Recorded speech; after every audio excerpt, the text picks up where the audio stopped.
नमस्कार, आप देख रहे बुलंद हिंदुस्तान में आपके साथ वंशिका पांडे। नवरात्रि के इस पावन पर्व का आज 8वां दिन है और इस दिन माता रानी के 8वें स्वरूप मां महागौरी की उपासना की जाती है।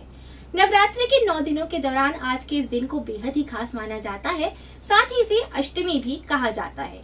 मान्यता है कि भगवान शिव को पति के रूप में प्राप्त करने के लिए माता सती ने कठोर तपस्या की थी, जिसके बाद उनके शरीर का रंग एकदम काला पड़ गया था और उनकी इस कठोर तपस्या से प्रसन्न होकर भगवान शिव ने उन्हें आशीर्वाद दिया और माता सती को गंगा जल से धोया, जिसके बाद उनके शरीर का रंग एकदम गोरा हो गया और इसीलिए उनका नाम पड़ा महागौरी। तो आइए जानते हैं माता रानी की इस 8वीं शक्ति से जुड़ी कुछ खास जानकारी। नवरात्रि के 8वें दिन मां दुर्गा के महागौरी स्वरूप की पूजा की जाती है। नवरात्रि के दौरान इस दिन का विशेष महत्व माना गया है और देवी महागौरी का अत्यंत गौर वर्ण है। इनके वस्त्र और आभूषण सफेद है और इनकी 4 भुजाएं हैं। महागौरी का वाहन बैल है और देवी के दाहिने ओर के ऊपर वाले हाथ में अभय मुद्रा और नीचे वाले हाथ में त्रिशूल है। बाएं ओर के ऊपर वाले हाथ में डमरू और नीचे वाला हाथ वर मुद्रा में है।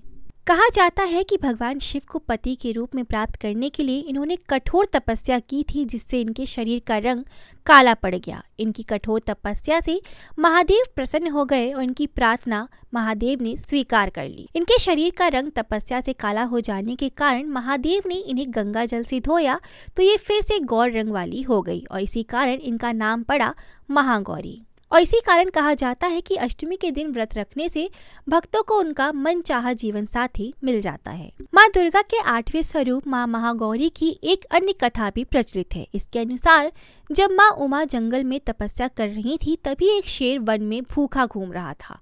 खाने की तलाश में वहां पहुंचा और जहां मां तपस्या में लीन थी, देवी को देखकर शेर की भूख और भी ज्यादा बढ़ गई और शेर उनकी तपस्या पूरी करने का इंतजार करने लगा।